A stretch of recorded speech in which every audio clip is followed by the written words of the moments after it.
Greetings. Welcome to Print Purana. Today I am dealing with the little wonderful book called the Panchatantra and the world travels of this Indian book of wisdom. Perhaps no other book from ancient India has been and continues to be loved by more people in India and across the globe than the Panchatantra. Even those who do not know its name have been exposed to its charming stories that their mothers told them when they were children. Its fame was such that travelers and storytellers took this little gem of a book on a journey around the world. Franklin Edgerton, who attempted to construct the original text from the extant versions, commented on the popularity of the Panchatantra. He says, "No other work of Hindu literature has played so important a part in the literature of the world as the Sanskrit story collection called the Panchatantra. Indeed, the statement has been made that no book except the Bible has enjoyed such an extensive circulation in the world as a whole.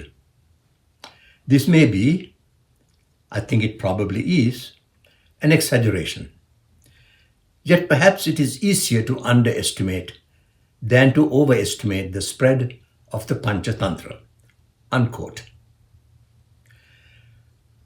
The prelude to this collection of stories identifies its author as Vishnu Sharman, an octogenarian Brahmin and who had accepted a challenge by Amara Shakti, the king of Milaropia, to educate his three dull children in preparation for their royal duties. This ascription is probably a literary artifice, but it shows why a book seeking to teach politics and statecraft uses the medium of animal fables. Vishnu Sharman thought that stories were pedagogically most suitable to teach important moral and political lessons to young children. Today I want to tell you the story of the world travels and vicissitudes of this delightful book. The Panchatantra was probably composed around 300 CE, although this, as most ancient dates, is an educated guess.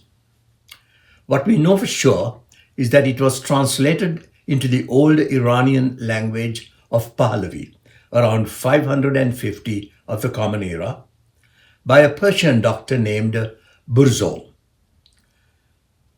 Why did Dr. Burzoe think that his countrymen would have liked to read the Panchatantra in their own language?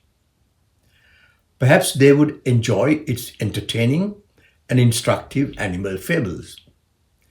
Entertain and instruct appear to be the twin goal of the Panchatantra and the reason for its global popularity. How did Burzoe translate the Panchatantra?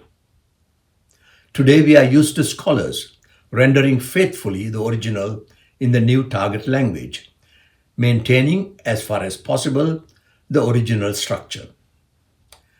The pre-modern translations of the Panchatantra, Burzoe's and his successors, were very different. They were retellings of the original, recasting it to suit the aims of the translators within the new cultural setting. Burzoe's Pahlavi translation was retranslated into Old Syriac around 570 of the Common Era and to Arabic around 750 under the title Khalila and Dimna, derived from the names of the two jackal ministers Karataka and Damanaka of the Lion King Pingalaka. The westward migration of the Panchatantra was paralleled and exceeded by its spread across the Indian subcontinent. As people read and absorbed this enchanting book of animal tales, they started producing new versions and editions. We have, for example, one from Kashmir called Tantra Akhyaika, often considered one of the earliest versions. There were likewise versions produced in the south and in Nepal. In 1199, a Jain monk named Purnabhadra produced an expanded edition of the book with many more stories, and it is this version that is commonly available in modern India. A medieval recasting of the book with the title Hitopadesha, written probably in Bengal by one Narayana, became very popular. It presents itself simply as a book of fables teaching common wisdom rather than statecraft. Circling back to the international travels of the Panchatantra, the Arabic translation spawned several retranslations beginning with Persian. A Hebrew translation followed in the 12th century and a Spanish one in 1251. The Hebrew version was the basis of the Latin translation in the late 13th century. This Latin rendering was the first Panchatantra version to be printed in 1480. This printed Latin version became well known throughout medieval Europe and spawned a German translation in 1480 and an Italian one by a person named Doni, published in 1552. An Englishman named Sir Thomas North translated Doni's version into English in 1570 under the title The Moral Philosophy of Doni. Early in the 20th century, Professor Johannes Hertel, a pioneer in Panchatantra research, recorded over 200 versions of the book in more than 50 languages. He estimated that over 30 of the languages are from outside the Indian subcontinent. Its reach extended from Java to Iceland. The University of Leipzig in Germany organized an international conference on the Panchatantra with 21 scholars from India and across the world in September 2012. Participating in it was an eye-opening experience, even though I had translated the Panchatantra 15 years earlier. One study that grabbed my attention was the translation into classical Greek during the Byzantine period in Constantinople. Byzantine scholars, we are told, were notoriously averse to translating foreign fiction into Greek, the language of the Bible and the classical tradition. An exception was made with regard to the Panchatantra.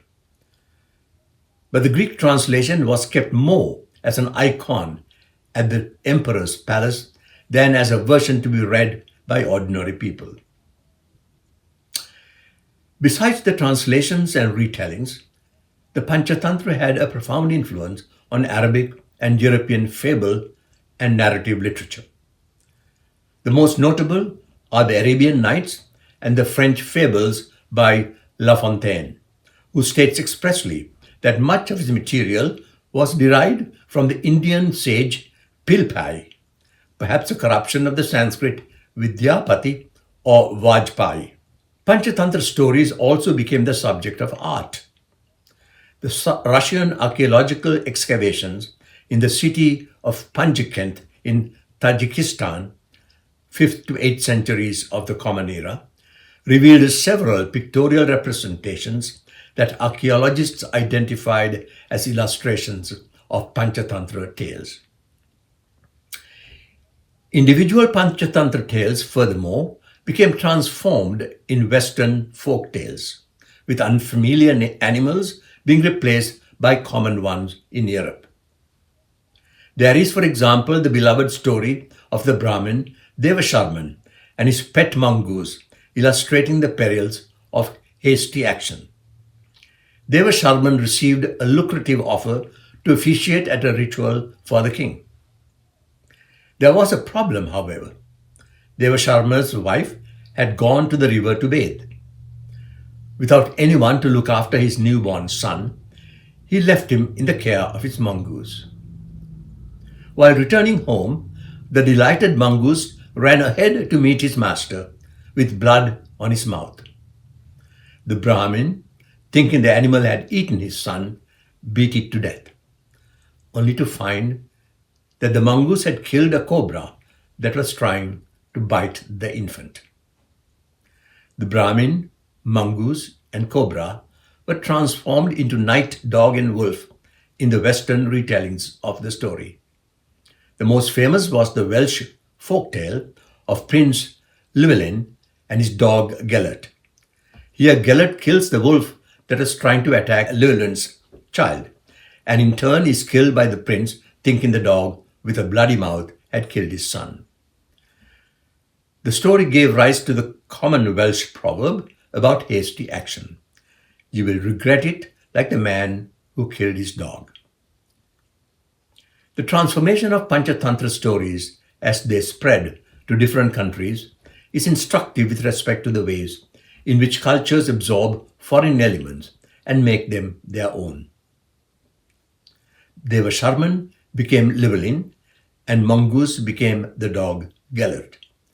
The world travels of the Panchatantra reveal how cultural objects are not narrowly national products, but are open to be appropriated and enjoyed by people around the world. As we have Chinese and Tibetan Buddhism, so we have a Welsh Devasharman in Prince Llewellyn. Thank you.